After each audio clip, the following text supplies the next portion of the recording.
أعوذ بالله من الشيطان الرجيم بسم الله الرحمن الرحيم الحمد لله الصلاة والسلام على رسول الله وعلى آله وصحبه ومن والاه ربنا زدنا علما رب اشرح لي صدري ويسر لي أمري واحلل عقدة من لساني يفقه قولي اللهم علمنا ما ينفعنا وانفعنا بما علمتنا وزدنا علما يا رب العالمين سبحانك لا علم لنا إلا ما علمتنا إنك أنت العليم الحكيم السلام عليكم ورحمة الله وبركاته প্রিয় বোনেরা, আজকে সূরা ফাতিহার আমাদের তাফসিরের শেষ পর্ব ২৭, ২৮, ২৯ ইনশাআল্লাহ বিজনিল্লাহ এই তিনটা আয়াতের তাফসির আমরা আজকে জানার চেষ্টা করব। আউযু বিল্লাহি মিনাশ শাইতানির রাজিম। লাকাদ সাদাকাল্লাহু রাসূলাহু রু'য়া বিল হাক্ক লাতাদখুলুন্নাল মাসজিদাল হারামা ইনশাআল্লাহু আমিনিনা মুহাল্লিকিনা রুউসাকুম ওয়া মুকাসসিরিনা লা তাখাফুন فعلم ما لم تعلموا فجعل من دون ذلك فتحا قريبا।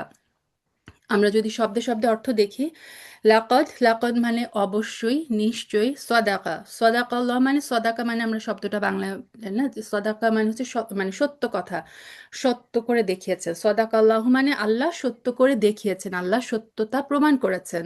কিসের সত্যতা প্রমাণ করেছেন? রসুলাহু, তার রসুলের, আর রুইয়া স্বপ্ন।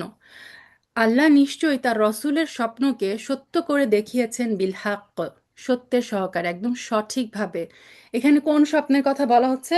ওই যে রাসূল সাল্লাল্লাহু আলাইহি সাল্লাম স্বপ্নে দেখেছিলেন যে তিনি বায়তুল্লাহ তাওয়াফ করছেন, এবং সেই স্বপ্নের ভিত্তিতেই রাসূল সাল্লাল্লাহু আলাইহি সাল্লাম তার ১৪০০ সাহাবীকে নিয়ে মক্কার উদ্দেশ্যে কিন্তু ওমরা করার উদ্দেশ্যে রওনা দিয়েছিলেন। এখানে আল্লাহ সুবহানাহু ওয়া তাআলা সেই স্বপ্নের সত্যতা বলছেন যে এই রাসূলের যে স্বপ্ন, এটা অবশ্যই আল্লাহ সুবহানাহু ওয়া তাআলা সত্যভাবে সত্যে পরিণত করবেন তার রাসূলের এই স্বপ্নকে। লাতাদখুলুন্না, লা অবশ্যই, তাদখুলুন্না তোমরা প্রবেশ করবে, অবশ্যই তোমরা প্রবেশ করবে, আল মাসজিদ আল হারাম, মাসজিদ আল হারামে অর্থাৎ বায়তুল্লাহ তোমরা অবশ্যই প্রবেশ করবে।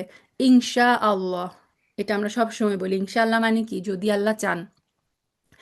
আমিনিনা, আমিনিন মানে নিরাপদে, নিরাপত্তার সাথে তোমরা অবশ্যই মসজিদুল হারামে প্রবেশ করবে। মুহাল্লিকিনা, মুহাল্লিকা মানে হাল্লাকা মানে হচ্ছে কাটা, চুল কাটা, মাথা যারা একদম যে ন্যাড়া করে ফেলা, মাথা মুন্ডনকারী।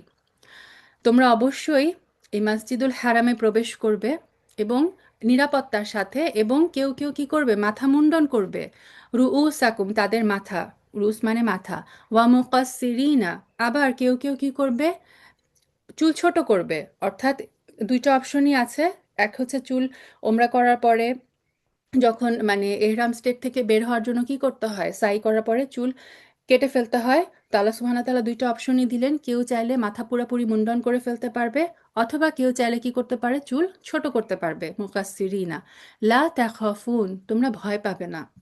ফাআলিমা, ফা মানে তারপর, আলিমা তিনি জানেন, আল্লাহ সুবহানাহু ওয়া তাআলা জানেন, মা লাম তা'লামু যা তোমরা জানো না।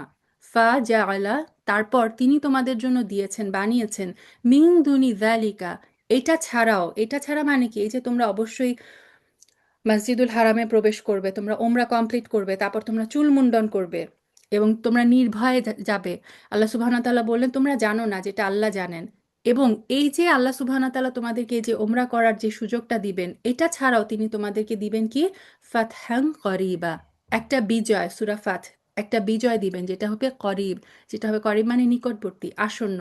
এটা ছাড়াও আল্লাহ সুবহানাহু ওয়া তাআলা তোমাদেরকে একটা আসন্ন বিজয়ের সুসংবাদও দিচ্ছেন। তাহলে পুরো আয়াতের অর্থ হচ্ছে অবশ্যই আল্লাহ তার রসুলের স্বপ্নটি যথাযথভাবে সত্যে পরিণত করে দিয়েছেন। আল্লাহর ইচ্ছায় অবশ্যই তোমরা মসজিদুল হারামে প্রবেশ করবে নিরাপদে, মাথা মুন্ডন করে, চুল ছেটে, নির্ভয়ে। তারপর আল্লাহ তাআলা জেনেছেন যা তোমরা জানোনি, সুতরাং এছাড়াও তিনি তোমাদেরকে দিয়েছেন আরও একটি আসন্ন বিজয়। সুবহানাল্লাহ। হুদায়বিয়ার স্টোরি আমরা শুনে এসেছি। মুসলমানদের মানে তখন ওই সাহাবীদের একটা বড় একটা হতাশার কারণ কি ছিল? রাসূল সাল্লাল্লাহু আলাইহি ওয়াসাল্লাম স্বপ্নে দেখেছিলেন যে তিনি উমরা করতে যাচ্ছেন। কিন্তু হুদায়বিয়ার সন্ধি স্বাক্ষর হওয়ার পরে সাহাবীরা উমরা না করেই মদিনায় ফিরে যেতে বাধ্য হয়। সো এই যে তারা উমরা করতে পারলেন না, এটা ছিল তাদের হতাশার একটা বড় কারণ। আল্লাহ সুবহানাহু ওয়া তাআলা, আমরা জেনেছি যে রাসূল সাল্লাল্লাহু আলাইহি ওয়াসাল্লাম যখন সাহাবীদেরকে নিয়ে মদিনায় ফিরে যাচ্ছিলেন, পথিমধ্যেই কিন্তু এই সূরাটা নাজিল হয়। আল্লাহ সুবহানাহু ওয়া তাআলা তার সেই মানে প্রিয় বান্দাদের অন্তরে প্রশান্তি আনার জন্য তিনি ঘোষণা করে দিলেন, অবশ্যই তোমার আল্লাহ সুবহানাহু ওয়া তাআলা তার রাসূলের এই স্বপ্নকে সত্যে পরিণত করবেন। অর্থাৎ তোমরা এই বছর ওমরা করতে পারোনি, বাট তোমরা নিশ্চিত থাকো এটা আল্লাহর ওয়াদা যে তোমরা অবশ্যই মসজিদুল হারামে প্রবেশ করবে নিরাপত্তার সাথে। এবং এই যে মানে রাসূলের স্বপ্ন ছিল সত্য, আমরা তো নবীকে বিশ্বাস করি, তাই না? এই কোরআনের এই আয়াত নাজিল হওয়ার আগে রাসূল স্বপ্ন দেখেছেন, মানে নবীরা সবসময় সত্য স্বপ্ন দেখে। কোরআনের আয়াত নাজিল হওয়ার আগেই কিন্তু রাসূলের স্বপ্নকে সাহাবীরা সত্য মেনে নিয়েছিলেন। সত্য মেনে নিয়ে কিন্তু রাসূল সাল্লাল্লাহু আলাইহি সাল্লামের সাথে তারা ওমরার উদ্দেশ্যে রওনা হয়েছিলেন নিরস্ত্র অবস্থায়। সো আম, এটা আমাদের ক্ষেত্রেও কোরআনের এই আয়াত যদি নাজিল না হতো, আমরা যদি শুনতাম যে রাসূল সাল্লাল্লাহু আলাইহি সাল্লাম স্বপ্ন দেখেছিলেন এবং সেই স্বপ্নের ভিত্তিতে তিনি হুদায়বিয়ার উদ্দেশ্যে মানে মক্কার উদ্দেশ্যে যাত্রা করেছিলেন, আমরাও কিন্তু সেই স্বপ্নে বিশ্বাস করতাম। তো সূরা ফাথের প্রথম দিকে একটা আয়াতে আল্লাহ সুবহানাহু ওয়া তাআলা বলেছিলেন যে লিয়াজদাদু ঈমানা মা ঈমানিহিম, তাদের ঈমানের সাথে আল্লাহ সুবহানাহু ওয়া তাআলা আরো ঈমান বাড়িয়ে দিয়েছেন। স্কলাররা বলেছেন এই আয়াতটার মাধ্যমে আল্লাহ সুবহানাহু ওয়া তাআলা কি করলেন, মুসলমানদের ঈমান, অলরেডি তাদের ঈমান দৃঢ় বিশ্বাস ছিল যে নবী স্বপ্ন দেখেছেন মানে সত্য, তারপর আল্লাহ সুবহানাহু ওয়া তাআলা কোরআনের আয়াত নাজিল করে তাদেরকে তাদের ঈমানের উপর বাড়তি আরেকটা শক্তিশালী সমর্থন যোগ করলেন। ঠিক আছে, সো আল্লাহ সুবহানাহু ওয়া তাআলা মুমিনদের অন্তরে প্রশান্তি নাজিল করলেন এবং তাদের আগে অলরেডি যে ঈমান ছিল যে হ্যাঁ আমার নবী স্বপ্ন দেখেছে মানে এটা সত্য, সো সেই স্বপ্নের উপর ভিত্তি করে সত্যতাকে মেনে নিয়ে রাসূলের স্বপ্নের উপর ঈমান এনেই কিন্তু তারা যাত্রা করেছিল। সেটা ছিল এক এক লেভেলের ঈমান। আল্লাহ সূরার শুরুতেই বলেছিলেন যে তিনি তাদের ঈমান আরো বাড়িয়ে দিবেন।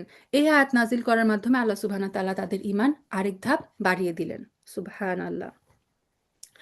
এবং আল্লাহ বলেন যে তোমরা অবশ্যই মসজিদুল হারামে প্রবেশ করবে ইনশা আল্লাহ, যদি তিনি চান। আমরা কথায় কথায় যখন ইনশা আল্লাহ ইউজ করি, তখন আমরা মিন করি যে হতেও পারে নাও হতে পারে। এটা কিন্তু আমাদের মানে নর্মাল একটা বুলি হিসেবে ইউজ করি। এক জায়গায় হয়তো আমরা যাব না, কিন্তু আমরা বলি যে হ্যাঁ ইনশাআল্লাহ যাব। সুবহান আল্লাহ, কারণ এই ইনশাআল্লাহ শব্দটার মিনিং আমরা বুঝি না। এই কথাটার যে কত ভারী কি সেই জিনিসটা আমরা উপলব্ধি করি না, আমরা যখন তখন যেখানে সেখানে বুঝে না বুঝে ইনশাআল্লাহ ইউজ করে ফেলি। তো আল্লাহ সুবহানাহু ওয়া তাআলা এখানে ডিক্লেয়ার করে দিলেন তোমরা অবশ্যই মসজিদুল হারামে প্রবেশ করবে ইনশাআল্লাহ, যদি আল্লাহ চান। এর অর্থ হচ্ছে যখন আল্লাহ চান, যখন আল্লাহ সুবহানাহু ওয়া তাআলা তোমাদেরকে পারমিট করবে, তখনই তোমরা এখানে ঢুকতে মানে মসজিদুল হারামে প্রবেশ করতে পারবে। রাসূলের স্বপ্ন সত্য, তবে এই স্বপ্ন কখন বাস্তবায়ন হবে, কিভাবে বাস্তবায়ন হবে, সমস্ত কিছু কিন্তু আল্লাহর ইচ্ছার উপরে ডিপেন্ড করে। তারপর আল্লাহ বলেন যে তোমরা আম, মুহাল্লিকিন, কেউ কেউ হবে হচ্ছে মাথা মুন্ডনকারী এবং কেউ কেউ হবেন হচ্ছে চুল ছোট করবে। সুবহানাল্লাহ। তো হুদায়বিয়ার সন্ধির ঘটনার সময় আমরা শুনেছিলাম যে রাসূল সাল্লাল্লাহু আলাইহি ওয়াসাল্লাম যখন চুক্তি স্বাক্ষর করলেন যে তারা এই বছর ওমরা করবেন না, তখন কিন্তু রাসূল সাল্লাল্লাহু আলাইহি ওয়াসাল্লাম নির্দেশ দিয়েছিলেন যে তোমরা তোমাদের সাথে আনিত পশুগুলোকে কোরবানি করো এবং তোমরা মাথা হালাক করে তোমরা হচ্ছে এহরাম স্টেট থেকে বের হয়ে যাও। কিন্তু আম, সাহাবীরা প্রথমে করতে রাজি হয়নি। তারপরে রাসূল সাল্লাল্লাহু আলাইহি সাল্লাম সালামা রাদিয়াল্লাহু আনহার পরামর্শ অনুযায়ী তিনি নিজে নাপিত ডেকে তিনি নিজে তার মানে পশু কোরবানি করালেন এবং তারপর তার নাপিত ডেকে তার চুল মুন্ডন করালেন। তারপরে হচ্ছে সাহাবীরা একে একে কিন্তু এই কাজটা করতে শুরু করে এবং তখন আমরা শুনেছিলাম যে কোনো কোনো সাহাবী চুল ছোট করেছিলেন এবং কেউ কেউ পুরা মাথা মুন্ডন করেছিলেন এবং রাসূল সাল্লাল্লাহু আলাইহি সাল্লাম 3 বার দোয়া করেছিলেন যে সমস্ত সাহাবীরা মাথা মুন্ডন করেছিলেন। এবং যারা চুল ছোট করেছিলেন তারা বারবার বলছিলেন যে ইয়া রাসূলুল্লাহ, যারা চুল ছোট করেছিলেন তারা। তারপরে ফোর্থ টাইম রাসূল সাল্লাল্লাহু আলাইহি ওয়াসাল্লাম যারা চুল ছোট করেছিলেন তাদের জন্য দোয়া করেছিলেন। তো এই আয়াতে আল্লাহ সুবহানাহু ওয়া তাআলা ডিক্লেয়ার করে দিলেন যে তোমরা চাইলে মাথা মুন্ডন করতে পারো, তোমরা চাইলে হচ্ছে চুল ছোট করতে পারো। সো এই যে যারা চুল ছোট করেছিল তাদের মনের মধ্যে একটি ছিল যে আমরা বারবার বলে বলে রাসূল সাল্লাল্লাহু আলাইহি সাল্লামকে দিয়ে আমাদের জন্য দোয়া করালাম। তো এই আয়াত নাজিল করার মাধ্যমে আল্লাহ সুবহানাহু ওয়া তাআলা তাদের অন্তরেও কিন্তু প্রশান্তি নাজিল করে দিলেন। আল্লাহ সুবহানাহু ওয়া তাআলা নিজেই ডিক্লেয়ার করে দিলেন তোমরা চাইলে মাথা মুন্ডন করতে পারো, তোমরা চাইলে চুল ছোট করে ফেলতে পারো। সুবহানাল্লাহ। তারপর আল্লাহ বলেন লা তাখাফুন, তোমরা তখন ভয় পাবে না। তোমরা তখন ভয় পাবে না, মানে এই যে আম, পরবর্তী বছরই আমরা জানি রাসূল সাল্লাল্লাহু আলাইহি সাল্লাম 2000 সাহাবী নিয়ে এর পরের বছরই এম, যে ওমরাতুল কদা অর্থাৎ কাজা ওমরাটা, এইটা এই বছর যেটা তিনি পালন করতে পারেনি সেটা পরবর্তী বছরে তিনি পালন করেছিলেন। এবং আল্লাহ সুবহানাহু ওয়া তাআলা এখানে ডিক্লেয়ার করে দিলেন, তোমরা যখন মসজিদুল হারামে প্রবেশ করবে ওমরার উদ্দেশ্যে, তোমরা যখন তাওয়াফ করবে, সাই করবে, পশু কোরবানি করবে, তখন তোমরা সম্পূর্ণ নিরাপদ থাকবে। এটা আল্লাহর ওয়াদা। লা তাখফুন, তোমরা তখন ভয় পাবে না। সুবহানাল্লাহ। আল্লাহ সুবহানাহু ওয়া তাআলা প্রতিশ্রুতি দিলেন যে তোমরা অবশ্যই নির্ভয়ে মসজিদে প্রবেশ করবে। ফাআলিমা, তারপর আল্লাহ বললেন যে আচ্ছা, এখানে আরেকটা কথা, এই যে আল্লাহ সুবহানাহু ওয়া তাআলা মাথা মুন্ডন করার কথা বললেন, তার মানে আল্লাহ সুবহানাহু ওয়া তাআলা এটাও জানিয়ে দিলেন, তিনি এই প্রতিশ্রুতিও দিলেন। আমরা জানি যে ওমরার সর্বশেষ ধাপ কি? সর্বশেষ ধাপ কিন্তু মাথা মুন্ডন করা। প্রথমে এহরাম করে প্রবেশ করতে হয়, তারপরে তাওয়াফ করতে হয়, সাই করতে হয়, তারপরে হচ্ছে কি মাথা মুন্ডন করে এহরাম থেকে বের হয়ে যেতে হয়। এটা হচ্ছে ওমরার সর্বশেষ ধাপ। তার মানে আল্লাহ সুবহানাহু ওয়া তাআলা এই যে ওয়াদা করলেন যে তোমরা মাথা মুন্ডন করবে, তোমরা হালাক করবে, তার মানে আল্লাহ সুবহানাহু ওয়া তাআলা এখানে মুসলিমদেরকে প্রতিশ্রুতি দিলেন, ওয়াদা করলেন যে তোমাদের তোমরা ওমরা কমপ্লিট করতে পারবে, তোমাদের ইবাদতের মাঝে কেউ বাধা দিতে পারবে না, প্রত্যেকটা ধাপ তোমরা পূর্ণাঙ্গভাবে সম্পন্ন করবে এবং শেষ পর্যন্ত তোমাদের ভয় পাওয়ার কিছু থাকবে না। এখানে একটা মজার ঘটনা ঘটে। রাসূল সাল্লাল্লাহু আলাইহি সাল্লাম যখন সাহাবীদেরকে নিয়ে মানে তাওয়াফ করছিলেন, তাওয়াফ করতে শুরু করেন, তখন কিছু লোক কুরাইশদের কেউ আজে বাজে কথা শুরু করে। তারা বলছিল যে দেখো, মুসলিমরা মদিনায় হিজরত করেছে, ওখানে তো তাদের পর্যাপ্ত খাবার নাই, তারা সবাই যেন না খেয়ে মরছে, এবং দেখো তারা কেমন রোগা পটকা কঙ্কালসার হয়ে গেছে। তারা যেমন, মানুষ যেমন রক্ত শূন্য হয়ে যায়, হাড় জিরজিরে হয়ে যায়, তাদের অবস্থা হচ্ছে এরকম।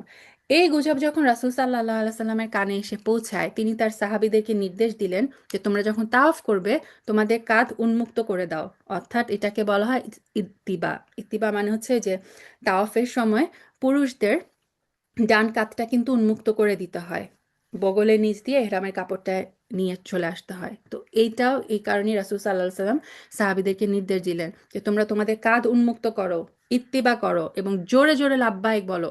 তোমরা তোমাদের পেশিগুলোকে প্রদর্শন করো, উচ্চ স্বরে লাব্বাইক বলতে থাকো। আর তোমরা দ্রুত লয়ে হাঁটো, রমল করো। আমরা জানি যে তাওয়াফের সময় প্রথম 3 চক্করে পুরুষদের জন্য রমল করতে হয়। রমল মানে হচ্ছে ছোট ছোট পায়ে একটু দৌড়ানোর মতো করে হাঁটা। কেন? কারণ রাসূল সাল্লাল্লাহু আলাইহি সাল্লাম তিনি কুরাইশদের দেখিয়ে দিতে চেয়েছিলেন যে মুসলিমরা দুর্বল অবস্থায় নাই। মুসলমানরা দুর্বল হয়নি, মদিনায় যেয়ে তারা দুর্বল হয়নি, তারা এখনো শক্তিশালী আছে।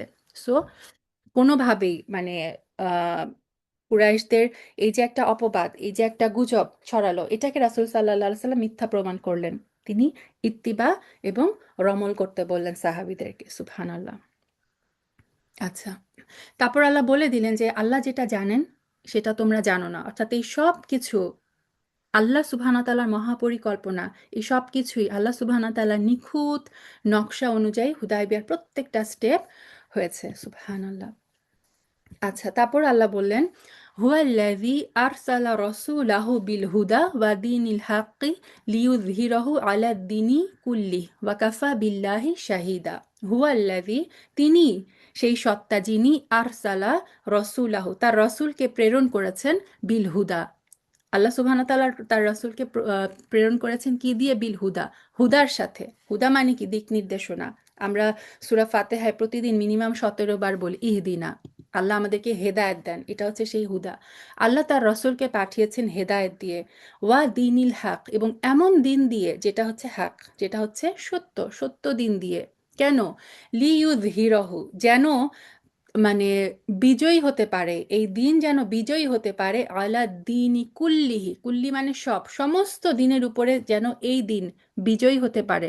রাসূল সাল্লাল্লাহু আলাইহি সাল্লামের আনিত দিন, এই দিন যেন বাকি সমস্ত দিনের উপরে বিজয়ী হতে পারে, সেটার জন্য আল্লাহ সুবহানাহু ওয়া তাআলা তার রাসূলকে পাঠিয়েছেন দুইটা জিনিস দিয়ে। একটা হচ্ছে হক দিন, মানে হক দিন দিয়ে, আরেকটা হচ্ছে দিক নির্দেশনা দিয়ে, প্রপার গাইডেন্স দিয়ে। ওয়া কাফা, কাফা মানে যথেষ্ট, বিল্লাহি, আল্লাহ এই বিষয়ে যথেষ্ট, শাহিদা সাক্ষ্য হিসেবে। সো সাক্ষী হিসেবে আল্লাহই যথেষ্ট। আল্লাহ যেখানে সাক্ষ্য হয়ে যান, সেখানে আর কোনো সাক্ষ্যের কিন্তু কোনো দরকার হয় না। তো এটা হচ্ছে ইসলামের আমাদের যে দিন, দিন ইসলাম, ইসলামের অন্যতম শক্তিশালী একটা বর্ণনা হচ্ছে এই আয়াতটা, হুয়াল্লাযী আরসালা রাসূলাহু বিল হুদা ওয়া দীনিল হাক্কি লিইয়ুযহিরাহু আলা দ্বীনি কুল্লিহি ওয়া কাফা বিল্লাহি শাহিদা। এটা অত্যন্ত শক্তিশালী একটা আয়াত। আচ্ছা, হুদা মানে গাইডেন্স, সেটা আমরা সবাই বুঝি, কিন্তু দিনিল হক এটা মানে কি? হক মানে হচ্ছে, হক মানে কি? আমরা বাংলাতেও বলি হক, হক মানে প্রাপ্য, প্রত্যেককে তাদের প্রাপ্য বুঝিয়ে দেওয়া, এটাই হচ্ছে হক। সো ইসলাম এমন একটা ধর্ম যেটা নিশ্চিত করে যে মানুষ, প্রত্যেকটা মানুষ যেন তার অধিকার পায়, তার যে প্রাপ্য অধিকার সেটা যেন পায়। তো হকের একটা অর্থ হচ্ছে সত্য, হকের একটা অর্থ হচ্ছে উদ্দেশ্য। তার মানে ইসলাম হচ্ছে এমন একটা ধর্ম যেটা কিন্তু মানুষকে বেঁচে থাকার উদ্দেশ্য দেয়। যারা এথিয়েস্ট তারা জানে না যে তারা মানে কেন বেঁচে আছে, তাদের জীবনের কিন্তু কোনো উদ্দেশ্য নাই। আমাদের জীবনের একটা উদ্দেশ্য আছে। আল্লাহ সুবহানাহু ওয়া তাআলা আমাদেরকে ক্লিয়ারলি জানিয়েছেন যে তিনি কেন আমাদেরকে এই পৃথিবীতে পাঠিয়েছেন। আমাদের সৃষ্টির উদ্দেশ্য কি? আমরা আমাদের ডেস্টিনি জানি যে আমরা এই কাজ করলে এখানে যাব, ওই কাজ করলে আমাদের এটা হবে। সো আমাদের প্রত্যেকের জীবনে কিন্তু আলহামদুলিল্লাহ, আলহামদুলিল্লাহ একটা উদ্দেশ্য আছে। তো ইসলাম মানুষকে, মানুষের জীবনকে উদ্দেশ্যপূর্ণ করে। ইসলাম মানুষের জীবনকে কিন্তু মিনিংফুল করে, অর্থবহ করে তোলে। আবার হকের আরেকটা অর্থ যেটা বললাম, পাওনা বা অধিকার। তো যেমন উত্তরাধিকারের সম্পত্তিতে নারীর প্রাপ্য অংশ, পুরুষের নির্দিষ্ট অধিকার, বাবার অধিকার, মায়ের অধিকার, ভাইয়ের অধিকার, প্রতিবেশীর অধিকার, ব্যবসায়িক অধিকার, ইভেন কর্মচারীর অধিকার, ইসলামে কিন্তু প্রত্যেকটা মানুষের কি অধিকার সেটা ইসলাম ক্লিয়ারলি ডেসক্রাইব করেছে। সুবহান আল্লাহ। এর আগে আইয়ামে জাহিলিয়াতের যুগে আমরা জানি যে নারীদের কোথাও কোনো অধিকার ছিল না। ইসলাম এসে কিন্তু নারীদেরকে অধিকার দিয়েছে। আমাদের পুরা জীবনটা যদি আমরা দেখি, দেখবেন যে আমাদের পুরা জীবনটা কিন্তু বিভিন্ন ধরনের লেনদেনের উপর ভিত্তি করে চলে, যেখানে প্রত্যেকটা ক্ষেত্রে আমাদেরকে আমাদের প্রাপ্যটা আদায় করে নিতে হবে। অন্যের যে প্রাপ্য সেটা আমাদেরকে দিতে হবে প্রত্যেকটা রিলেশনে। আমি যখন একজন মা, তখন আমার সন্তানের উপর যেমন আমার কিছু অধিকার আছে, আমার সন্তানেরও কিন্তু আমার উপর কিছু অধিকার আছে। আমি যখন সন্তান, আমার পিতামাতার যেমন আমার উপর অধিকার আছে, আমারও কিন্তু আমার পিতামাতার উপরে অধিকার আছে। এরকম কিন্তু প্রত্যেকটা রিলেশন, আমার নেইবারের একটা হক আছে, আমার সোসাইটির একটা হক আছে, আমার মানে ফ্যামিলির প্রত্যেকটা মানুষের, আমার সমাজের সব কিছু, আমার রাষ্ট্রের সব দিকেই কিন্তু মানে আমাদের রিলেশনটা, আমাদের জীবনটা যদি দেখি, এটা কিন্তু লেনদেনের উপর ভিত্তি করে চলে। আল্লাহ সুবহানাহু ওয়া তাআলা আমাদেরকে এমন একটা দিন দিয়েছেন, এই ইসলাম, যেটা নিশ্চিত করে যে আমার যেটা পাওয়ার যোগ্য আমি যেন সেটা পাই, এবং যেটা অন্যের পাওনা আমি যেন সেটা বুঝিয়ে দেই। এটাই হচ্ছে দিনুল হক। আল্লাহ সুবহানাহু ওয়া তাআলা রাসূলকে এই দিন দিয়ে পাঠিয়েছেন, যেটা হচ্ছে প্রত্যেকের হক, প্রত্যেকে, এটা হচ্ছে দিনুল হক। সো আমরা যদি ইসলামের প্রত্যেকটা বিধিনিষেধ সত্যি সত্যি মেনে চলি, তাহলে কিন্তু এই যে আমাদের যে মানে হকগুলো, সেগুলো কিন্তু আমরা আদায় করতে পারবো। সুবহানাল্লাহ। এবং আম, আল্লাহ সুবহানাহু ওয়া তাআলা আরেকটা কথা বললেন যে ইসলামকে তিনি পাঠিয়েছেন যেন সেটা অন্য সমস্ত দিনের উপরে বিজয়ী হতে পারে। তো কারণ এটা আল্লাহ সুবহানাহু ওয়া তাআলার পক্ষ থেকে একটা ঘোষণা, যখন অধিকার আদায়ের প্রশ্ন আসবে, ইসলামের সামনে অন্য কোনো ব্যবস্থা টিকে থাকতে পারবে না, কারো সেই সক্ষমতা থাকবে না। অন্য কোনো ধর্ম তো দেখবেন যে, কোনো ধর্মেই এই মানুষের যে হক সেটা কিন্তু এভাবে এস্টাবলিশ করা হয় না। ইসলাম হচ্ছে একমাত্র পূর্ণাঙ্গ দিন ব্যবস্থা, যেটা হচ্ছে মানুষের অধিকারটাকে নিশ্চিত করে। এবং আরেকটা মজার ব্যাপার হচ্ছে, আল্লাহ সুবহানাহু ওয়া তাআলা দুইটা কথা বললেন। একটা হচ্ছে তিনি রাসূলকে হুদা, হেদায়েত দিয়ে পাঠিয়েছেন। হেদায়েত হচ্ছে আল্লাহ সুবহানাহু ওয়া তাআলার সাথে আমাদের ব্যক্তিগত সম্পর্কের পথ দেখায়। আল্লাহ সুবহানাহু ওয়া তাআলার হেদায়েত যদি মানে আমরা চাই যে ইহদিনাস সিরাতাল মুস্তাকিম, আল্লাহ আপনি আমাকে সঠিক সরল পথের হেদায়েত দেন। যেই হেদায়েতের পথে যদি আমি চলতে পারি, এই গাইডেন্সের মাধ্যমে কিন্তু সরাসরি আমরা জান্নাতের দিকে এগিয়ে যেতে পারি। সো হেদায়েতটা হচ্ছে আল্লাহ সুবহানাহু ওয়া তাআলার সাথে আমাদের যে ব্যক্তিগত সম্পর্ক, প্রত্যেকের পার্সোনাল রিলেশন, এটা হচ্ছে ঠিক হয় এই হেদায়েত দিয়ে। আর মানুষের সাথে মানুষের, আমার সাথে অন্য সমস্ত সৃষ্টির যে সম্পর্ক, সেটা কিন্তু ঠিক হয় এই দিনুল হক দিয়ে। সুবহানাল্লাহ। আল্লাহ সুবহানাহু ওয়া তাআলা আমাদেরকে এই দুইটা জিনিস দিয়ে পাঠিয়েছেন। এটা হচ্ছে ইসলামের অন্যতম সৌন্দর্য, যেটা মানে অন্য সবার সাথে মানে স্রষ্টার সাথে আমাদের সম্পর্ক এবং সমস্ত সৃষ্টির সাথে আমাদের সম্পর্ক ভিত্তি হচ্ছে এই দিন ইসলাম।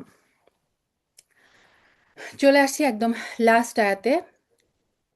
সূরা ফাথের এই লাস্ট আয়াতের একটা মজার ব্যাপার আছে। কোরআনে এমন ২টা আয়াত আছে, যেই ২টা আয়াতে আরবি বর্ণমালার প্রত্যেকটা হরফ ইউজ হয়েছে, একদম আলিফ থেকে শুরু করে ইয়া পর্যন্ত। এর মধ্যে একটা হচ্ছে এই সূরা ফাথের এই লাস্ট আয়াতটা। এই আয়াতটা আপনাদের বাচ্চাদেরকে নিয়ে আয়াতটা মানে ডিসকাশন করবেন যে চলো তো খুঁজে বের করি আলিফ থেকে ইয়া পর্যন্ত প্রত্যেকটা হরফ এখানে আছে। এরকম হচ্ছে এটা একটা আয়াত, আরেকটা আয়াত আছে কোরআনে। আপনাদের জন্য অ্যাসাইনমেন্ট থাকলো, আপনারা খুঁজে বের করবেন। কোরআনে এই ২টা মাত্র আয়াত আছে যেখানে আরবি বর্ণমালার প্রত্যেকটা হরফ ইউজ হয়েছে। সূরা ফাথের লাস্ট আয়াতটা হচ্ছে সেটার একটা আয়াত। মুহাম্মাদুর রাসূলুল্লাহ ওয়াল্লাযীনা মাআহু আশিদ্দাউ আলাল কুফফারি রুহামাউ বাইনাহুম। আচ্ছা, আমি ভাগ ভাগ করে পড়ে যাই অর্থসহ। মুহাম্মাদুর রাসূলুল্লাহ, এটা আমরা সবাই বুঝতে পারছি। মুহাম্মদ সাল্লাল্লাহু আলাইহি ওয়াসাল্লাম, রাসূলুল্লাহ তিনি হচ্ছেন আল্লাহর রাসূল। ওয়াল্লাযীনা মাআহু, এবং যারা তার সাথে আছে অর্থাৎ রাসূলের সাথে আছে। আশিদ্দা ও, সিদ্দা মানে কি? সিদ্দা মানে হচ্ছে কঠোর, সিদ্দা মানে হচ্ছে কঠিন। তারা হচ্ছে, অর্থাৎ রাসূলের সাথে যে সাহাবীরা আছেন তারা হচ্ছে কঠোর কিসের ব্যাপারে? আলাল কুফফার, আলাল মানে বিরুদ্ধে, কুফফার কাফেরদের বিরুদ্ধে তারা অত্যন্ত কঠোর। এবং রুহামাউ, এবং তাদের তারা সহানুভূতিশীল। এই যে রহমাত শব্দটা আমরা জানি, আল্লাহ সুবহানাহু ওয়া তাআলা রহমানুর রহিম, এই শব্দটাই রুহামা, মানে হচ্ছে তারা খুবই সহানুভূতিশীল বাইনাহুম তাদের মাঝে, অর্থাৎ নিজেদের মাঝে। সাহাবীরা নিজেদের মাঝে মুসলিমদের ব্যাপারে তারা হচ্ছে অত্যন্ত সহানুভূতিশীল, এবং কাফেরদের ব্যাপারে তারা হচ্ছে অত্যন্ত কঠোর। তারাহুম রুক্কাআন সুজ্জাদাম সুজ্জাদাই ইয়াবতাগুনা ফাদলাম মিনাল্লাহি ওয়া রিদওয়ানা। তারাহুম, তাদেরকে তোমরা দেখবে, রুক্কাআন, তারা সাহাবীদেরকে যখন দেখবে কোন অবস্থায় দেখবে? রুক্কাআন, রুক্কা মানে রুকু করা, অর্থাৎ রুকুকারী অবস্থায়। সুজ্জাদান, সাজদাকারী অবস্থায়। ইয়াবতাগুনা মানে তারা সন্ধান করে। কেন তারা রুকু করে, কেন তারা সেজদা করে? কারণ তারা সন্ধান করে, তারা চায়, কি চায়? ফাদলা মিনাল্লাহ, আল্লাহর পক্ষ থেকে ফদল চায়। ফদল মানে হচ্ছে অনুগ্রহ, বাউন্টি, করুণা। আল্লাহর কাছ থেকে তারা অনুগ্রহ পেতে চায়। এবং আর কি চায়? ওয়া রিদওয়ানা, রিদওয়ান মানে হচ্ছে সন্তুষ্টি। তাদের একটাই তাদের টার্গেট কি? আল্লাহ সুবহানাহু ওয়া তাআলার কাছ থেকে অনুগ্রহ পাওয়া এবং আল্লাহর সন্তুষ্টি চাওয়া। এই কারণে তাদের দিকে যখন তোমরা তাকাবে দেখবে তারা রুকু অবস্থায় আছে, তারা সাজদা অবস্থায় আছে, অর্থাৎ তারা ইবাদতের মধ্যে আছে। সীমাহুম ফি ওয়ুজুহিহিম মিন আসারি সুজুদ। সীমা, সীমা মানে হচ্ছে চিহ্ন। সীমাহুম তাদের যে চিহ্ন, ফি ওয়ুজুহিহিম তাদের চেহারার মধ্যে তাকালে তোমরা চিহ্ন দেখতে পাবে। মিন আসারি সুজুদ, আসার মানে প্রভাব, সুজুদ সাজদার যে প্রভাব, সেই সাজদার প্রভাবে তাদের চেহারার মধ্যে সাজদার প্রভাব থাকে। তাদের চেহারা দেখলে দেখবে যে তাদের চেহারার মধ্যে আছে সাজদার উজ্জ্বল চিহ্ন। তাদের চেহারা দেখলে বোঝা যায় যে তারা মানে সাজদার যে প্রভাব সেটা তাদের চেহারার মধ্যে পুরা প্রস্ফুটিত থাকে। সুবহানাল্লাহ, আল্লাহুম্মা জাআলনা মিনহুম। যালিকা মাসালুহুম ফিত তাওরাহ, যালিকা এটা হচ্ছে মাসালুহুম তাদের উদাহরণ, অর্থাৎ তাদের এই যে পরিচয়, এগুলো কোথায় ছিল? ফিত তাওরা, তাওরাতের মধ্যে আল্লাহ সুবহানাহু ওয়া তাআলা অলরেডি কিন্তু এগুলো বর্ণনা করেছেন। তাওরাতের মধ্যে এই যে মানে আল্লাহর ইবাদতকারী বান্দাদের যে চিহ্ন থাকবে, রুকুকারী, সেজদাকারী, এবং তাদের চেহারার মধ্যে সাজদার প্রভাব থাকবে, এই সব কিছু বর্ণিত ছিল কোথায়? তাওরাতের মধ্যে। ওয়ামাসালুহুম ফিল ইনজিল, এবং তাদের এই গুণগুলো, তাদের এই পরিচয়গুলো কোথায় ছিল? ইনজিলের মধ্যেও কিন্তু ছিল। কাজারইন আখরাজা শাতআহু ফাআযারাহু ফাস্তাগলাযা ফাস্তাওয়া আলা সুকিহি ইউজিবু যুররাআ লিয়াগীযা বিহিমুল কুফফার। কাযারইন, এখানে আল্লাহ সুবহানাহু ওয়া তাআলা সাহাবীদের অসাধারণ একটা উপমা দিয়েছেন। কা মানে মতো, যেমন জারইন, জারিন মানে হচ্ছে চারা গাছ, ছোট্ট চারা গাছ। তাদের উপমা হচ্ছে একটা চারা গাছের মতো। আখরজা যেটা বের হয়, শাতআহু মানে তার অঙ্কুর। চারা যখন অঙ্কুরিত হয় তখন কি থাকে? চারাটা খুব ডেলিকেট থাকে। একটু মানে চারা গাছ দেখবেন যে একটু রোদের মধ্যে থাকলে কি হয়? একদম নেতিয়ে পড়ে। এত ডেলিকেট থাকে, সেটা খুবই দুর্বল থাকে প্রথমে। তা আল্লাহ বললেন যে এই সাহাবীদের উপমা হচ্ছে একটা চারা গাছের মতো। সেটা যখন মানে মানে আহ, অঙ্কুর যখন নির্গত হয়, প্রথমে সেই চারাটা অঙ্কুর নির্গত হয়, সেটা খুব দুর্বল অবস্থায় থাকে। তারপর আজারহু শক্তিশালী করে তাকে, আস্তে আস্তে চারা গাছটা যখন ধীরে ধীরে বড় হতে থাকে, চারা গাছটা কি হয়, শক্তিশালী হয়। তখন রোদের মধ্যেও সেটা হেলে পড়ে না, বাতাসেও সেটা হেলে পড়ে না, আস্তে আস্তে চারা গাছটা শক্তিশালী হয়। ফাস্তাগলাযা, তারপর সেটা মোটাসোটা হয়, পরিপুষ্ট হয়। ফাস্তাওয়া, তারপর কি হয়, ইস্তাওয়া মানে কি, দাঁড়ানো, একদম সুদৃঢ়ভাবে সেটা দাঁড়ায়। আলা সুকিহি, তার কাণ্ডের উপরে। আস্তে আস্তে যখন চারা গাছটা শক্তিশালী হয়, ধীরে ধীরে একটু মোটা হয়, তারপরে সে তার কাণ্ডের উপরে সুদৃঢ়ভাবে দাঁড়িয়ে থাকে। ইয়জিবু, ইয়জিবু মানে খুব আনন্দিত হয়, খুব আনন্দ দেয় কাকে, আজুর র, চাষিদেরকে, যে এই চারা গাছটা লাগিয়েছিল। চাষি যখন দেখে যে তার চারা গাছগুলো কাণ্ডের উপর দৃঢ়ভাবে দাঁড়িয়ে আছে, শক্তিশালী হয়েছে, তখন এই সিনটা চাষিদেরকে অত্যন্ত আনন্দ দেয়। লিয়াগিযা বিহিমুল কুফফার, এবং এই যে একদিকে তাদের এই বেড়ে ওঠাটা, তাদের এই হৃষ্টপুষ্ট হওয়াটা, দৃঢ় হওয়াটা চাষিদেরকে আনন্দিত করে, অন্যদিকে এটা কি করে, জ্বালা সৃষ্টি করে, অর্থাৎ অন্তর্জ্বালা সৃষ্টি করে কাদের, কুফফার কাফিরদের, এটা অন্তর্জ্বালা সৃষ্টি করে। কাফিররা যখন দেখে যে এই চারা গাছগুলো, অর্থাৎ সাহাবীরা এরকম দৃঢ় হৃষ্টপুষ্ট, কিসে, ইমানে, তাদের ইমানে তারা যখন হৃষ্টপুষ্ট দৃঢ় হয়, মজবুত হয়, এটা দেখে চাষি, অর্থাৎ চাষি বলতে এখানে রাসূল সাল্লাল্লাহু আলাইহি সাল্লামকে বোঝানো হচ্ছে।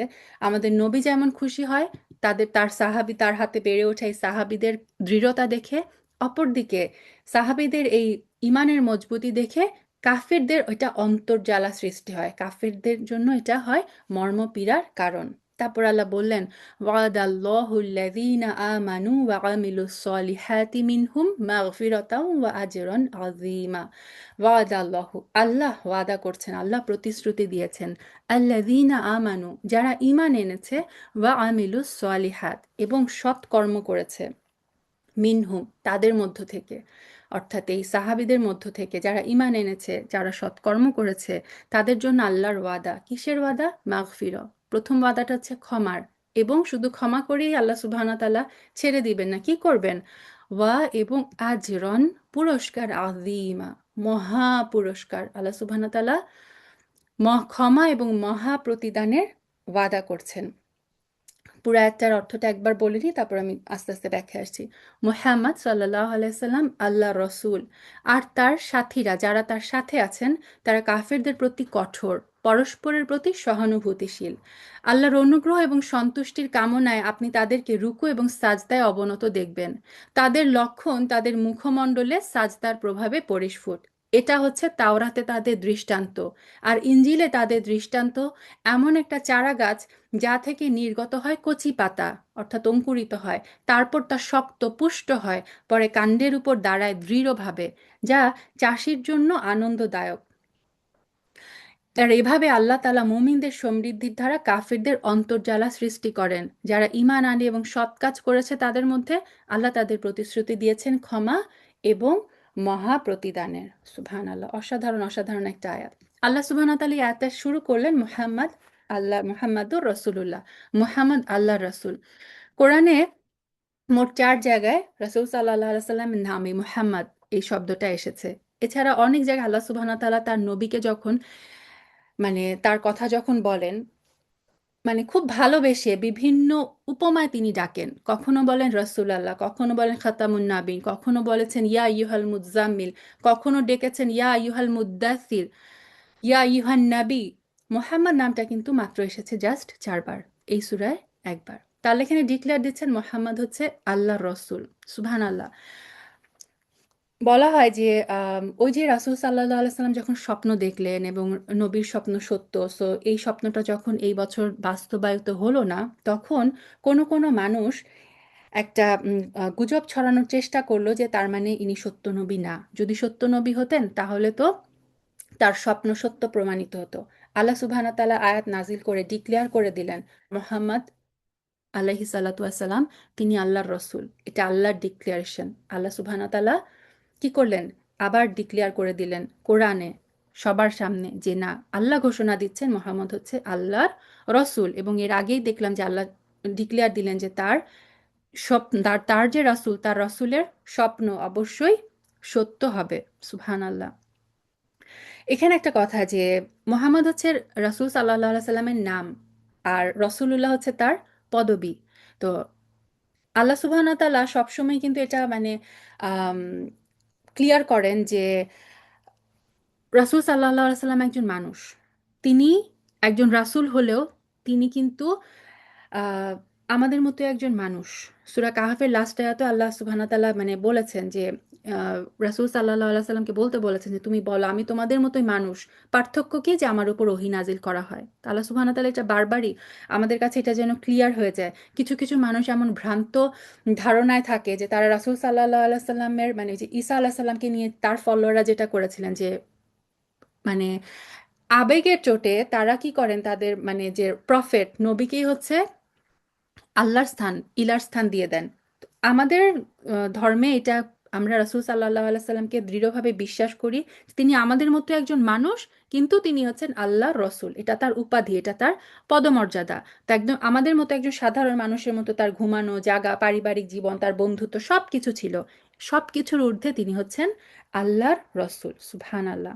তো হ্যাঁ, এটা এই কথাটা ক্লিয়ার করার জন্য যে মোহাম্মদ সাল্লাহ আলাইসাল্লাম একজন মানুষ, আবার তিনি আল্লাহর রসুল। তো আমরা যাতে তাকে কখনো মানে ঈশ্বর বা যে ডিভাইন কোনো স্তরে বসাবো না, আবার অন্য সাধারণ পাঁচটা মানুষের মতো আমরা কিন্তু তাকে তুচ্ছ মনে করব না। আমরা তাকে মানুষ হিসেবে রাখবো, তবে তিনি মানুষের মধ্যে হচ্ছে সর্বশ্রেষ্ঠ মানুষ। তিনি হচ্ছেন সর্বশ্রেষ্ঠ মানুষ, এবং আমরা তাকে সেই সম্মানটা দিব যেটা তার প্রাপ্য, সেটা হচ্ছে তিনি আল্লাহর রসুল। তারপর আল্লাহ সুবহানাহু ওয়া তাআলা বললেন যে আর যারা তার সাথে আছে, সুবহানাল্লাহ, আল্লাহ সুবহানাহু ওয়া তাআলা কোরআনে অনেক জায়গায় বলেছেন যে যারা ঈমান এনেছে, আল্লাযিনা আমানু, যারা ঈমান এনেছে। এখানে আল্লাহ তাদের কথা বলেন নাই, ইন জেনারেল সবার কথা বলেন নাই। আল্লাহ বলেছেন আমার রাসূলের সাথে যারা আছে। সুবহানাল্লাহ। কেন? স্কলাররা বলেছেন যে যখন আল্লাহ বলেন যে যারা ঈমান এনেছে, সেটা অনেক ইন জেনারেল একটা মিনিং হয়ে যায়। যারা ঈমান এনেছে আল্লাযিনা আমানুর মধ্যে কিন্তু যারা দুর্বল ঈমানদার, যারা শক্তিশালী ঈমানদার, আমরা জানি ঈমানের বিভিন্ন লেভেল আছে। ইভেন মুনাফিকরাও কিন্তু ঢুকে যেতে পারে। কেন? কারণ মুনাফিকরাও কিন্তু বাহ্যিকভাবে ঈমানের দাবি করত। তো যখন ইয়া আইয়ুহাল্লাযিনা আমানু বলা হতো, হে ইমানদাররা বা ইমানদারদেরকে যখন আল্লাহ অ্যাড্রেস করে, তখন কিন্তু তার মধ্যে মুনাফিকরাও ঢুকে যায়। বিকজ মুনাফিকদের প্রকৃত অবস্থা কিন্তু আল্লাহ সুবহানাহু ওয়া তাআলা জানেন, কিন্তু বাকি সমস্ত মুসলিমদের চোখে তারাও কিন্তু ইমানদার। এখানে আল্লাহ ক্লিয়ারলি বললেন, না, তারা তারা স্পেশাল, আমার সেই সমস্ত বান্দারা স্পেশাল যারা কি আমার রসুলের সাথে এসেছে। কেন? কারণ রাসূল সাল্লাল্লাহু আলাইহি সাল্লামের এই স্বপ্নের কথা শুনে তার সাথে হুদায়বিয়ার আহ, মানে এই যে জার্নিটা মক্কায় ওমরা করার যে জার্নিটা, এটা কিন্তু মুনাফিকরা যোগ দেয় নাই। এটার মধ্যে কারা এসেছিল? যারা ছিল প্রকৃত পক্ষেই আল্লাহ সুবহানাহু ওয়া তাআলার শক্তিশালী ইমানদার বান্দা, যারা রাসূল স্বপ্ন দেখেছেন, রাসূল যাচ্ছেন, সো আমরাও যাব। যারা আম, হুদায়বিয়ার সন্ধির, এটা আমরা সবাই জানি তাই না, যে নিরস্ত্র অবস্থায় রাসূল যখন বললেন যে না, আমরা এখন যাব মক্কায় কুরাইশদের আক্রমণ করব, আমাদের হাতে তেমন কোনো অস্ত্র নেই, তারপর আমরা করব। তারা জীবনের পরোয়া না করে রাসূলের হাতে হাত রেখে বাইয়াতে রিদওয়ানে অংশগ্রহণ করেছিলেন। তারাই হচ্ছে আল্লাহর প্রকৃত বান্দা। আল্লাহ সুবহানাহু ওয়া তাআলা এটা ক্লিয়ার করে দিলেন এখানে যে না, হুদায়বিয়ার এই সফরে যারা রাসূলের সাথে এসেছিলেন, তারা তাদের আনুগত্যের মাধ্যমে প্রমাণ করেছেন যে তারা সত্যি সত্যি রাসূলের সাথে আছেন সর্বাবস্থায়। নিরস্ত্র অবস্থায় রাসূল যখন বলবে আমরা এখন ঝাঁপিয়ে পড়ব, তারা রাসূলের সাথে ঝাঁপিয়ে পড়তে রেডি আছেন। এই যে মাআহু, এই শব্দটা এই জন্য এত ইম্পর্ট্যান্ট। মাআহু, যারা তার সাথে আছে, অর্থাৎ আল্লাহর এই স্পেশাল বান্দারা, তার যারা প্রমাণ করেছে হুদায়বিয়ার বাইয়াতে রিদওয়ানে অংশগ্রহণ করে, যারা তাদের আনুগত্যের প্রমাণ দিয়েছে, আল্লাহ সুবহানাহু ওয়া তাআলা এখানে তাদেরকে ইনক্লুড করলেন। এবং তাদেরকে কি বললেন যে তাদের ব্যাপারে, যে তারা হচ্ছে কাফিরদের ব্যাপারে অত্যন্ত কঠোর, এবং তারা নিজেদের ব্যাপারে তারা হচ্ছে অত্যন্ত সহানুভূতিশীল। এটা ছিল আল্লাহর আম, রাসূলের এই যে সাহাবীরা, তাদের একটা তাদের বৈশিষ্ট্য, যে কাফেররা কি সত্য প্রত্যাখ্যানকারী, তাদের ব্যাপারে তাদের অবস্থান হচ্ছে অত্যন্ত কঠোর। এখানে আল্লাহ সুবহানাহু ওয়া তাআলা এই বিষয়টা আবার স্মরণ করিয়ে দিচ্ছেন যে যদিও তোমরা মক্কার কুরাইশদের সাথেই হুদায়বিয়ার সন্ধিতে একটা সমঝোতা করেছো, তার মানে এটা না যে তোমরা তাদের প্রতি নরম হয়ে গেছো বা তোমরা নিজেদের আদর্শ বিসর্জন দিয়েছো। না, মুসলিমরা প্রথমবারের মতো, মানে এর আগে তারা বিভিন্ন যুদ্ধে অংশগ্রহণ করেছে, এর এর আগে মানে বদরের যুদ্ধ হয়েছে, সবকিছু হয়ে গেছে, কিন্তু এই যে হুদাবিয়ার সন্ধিতে মুসলমানরা প্রথমবারের মতো অনেকগুলো বিষয় ছাড় দিয়েছে। আল্লাহ সুবহানাহু ওয়া তাআলা এখানে ডিক্লেয়ার করে দিলেন, না, তোমরা হুদায়বিয়ার সন্ধিতে সাইন করেছো, কিন্তু এটা শত্রুর বিরুদ্ধে, কাফেরদের বিরুদ্ধে তোমাদের যে কঠোরতা সেটাকে বিন্দুমাত্র কমিয়ে দেয় নাই। এটা যুদ্ধের একটা প্রয়োজনীয় অংশ। চুক্তি বা সন্ধি এটাও কিন্তু যুদ্ধের একটা অংশ, এটাও কিন্তু শত্রুকে মোকাবেলা করার একটা কৌশল। তো আল্লাহ সুবহানাহু ওয়া তাআলা বারবার এই সূরায় বলেছেন যে আল্লাহ যেটা জানে তোমরা সেটা জানো না। তোমাদের চোখে আপাতত দৃষ্টিতে মনে হচ্ছে তোমরা হেরে গেছো, আল্লাহর চোখে এটাই হচ্ছে প্রকৃত বিজয়। ফাতহান করিবা, এটা হচ্ছে ফাতহাম মুবিনা। কারণ সমস্ত কিছু হচ্ছে আল্লাহর প্ল্যানে হয়েছে, আল্লাহর নিখুঁত পরিকল্পনা হয়েছে। তো আর এই যে এখানে বললেন যে সাহাবীরা নিজেদের মধ্যে অত্যন্ত যত্নশীল, দয়াপরা, মানে দয়াপরায়ণ, তারপরে সহানুভূতিশীল, প্রেমময়। সুবহান আল্লাহ, যারা আল্লাহ রাসূলের সাথে ছিলেন, আল্লাহ সুবহানাহু ওয়া তাআলা তাদেরই চিরস্থায়ী পরিচয় দিয়েছেন। তারা কাফেরদের বিরুদ্ধে অটল কঠোর, নিজেদের মধ্যে তারা অত্যন্ত দয়ালু। এই আয়াতগুলো আমাদের জন্য পড়া খুব সহজ, যে হ্যাঁ, কাফের রাসূলের সাহাবীরা, তারা তো মুসলিম, সবাই তাদের নিজেদের ব্যাপারে অত্যন্ত সহানুভূতিশীল থাকবে, এটার এমন কি? সুবহান আল্লাহ। বোনেরা, আমরা যদি চিন্তা করি সাহাবীদের আম, মনস্তাত্ত্বিক অবস্থা, ধরেন জাস্ট খালিদ বিন ওয়ালিদ রাদিয়াল্লাহু তাআলা আনহু, ওনার কথাই যদি চিন্তা করি, আমরা জানি খালিদ বিন ওয়ালিদ হচ্ছে ইসলামের মহান বীরদের মধ্যে একজন। ইসলাম গ্রহণের আগে খালিদ রাদিয়াল্লাহু আনহু এত বেশি মুসলিমের রক্ত ঝরিয়েছেন সেটা গণনা করাও কঠিন। আমরা জানি যে উহুদের যুদ্ধেও তিনি কি করেছেন। সুবহান আল্লাহ, খালিদ রাদিয়াল্লাহু তাআলা আনহু যখন ইসলাম ধর্ম গ্রহণ করলেন, ধরেন চিন্তা করি তো আমরা যে তিনি মসজিদুল নববীতে যখন সলাতে দাঁড়াতেন, তার পাশে দাঁড়ানো অনেক সাহাবীর পরিবারের কোনো না কোনো সদস্যকে হয়তো খালিদ রাদিয়াল্লাহু আনহু নিজেই অমুসলিম অবস্থায় হত্যা করেছিলেন। খালিদ রাদিয়াল্লাহু তাআলা আনহুর তলোয়ারের আঘাতে হয়তো তার পাশে দাঁড়ানো একজন সাহাবীর কোনো স্বজনের রক্তে ভেজা ছিল তার তলোয়ার। এখন ইসলাম ধর্ম গ্রহণের পরে কাঁধে কাঁধ মিলিয়ে, কাতারে কাতার মিলিয়ে, মানে কিভাবে তারা পাশাপাশি নামাজ পড়ছেন, মানে এটা তাদের কি পরিমাণ, আহ কি ধরনের মানসিক শক্তি এটা, যে আমি দেখছি যে আমার পরিবারের একজনকে এই হত্যা করেছিল, অথচ আজকে আমি ইসলাম ধর্ম গ্রহণ করার পরে, সে যখন ইসলাম ধর্ম গ্রহণ করলো, তার পাশে দাঁড়িয়ে আমি হচ্ছে কাঁধে কাঁধ মিলিয়ে নামাজ পড়ছি। এটা আল্লাহ সুবহানাহু ওয়া তাআলার পক্ষ থেকে একটা বিশেষ রহমা, আদারওয়াইজ এটা সম্ভবই হতো না।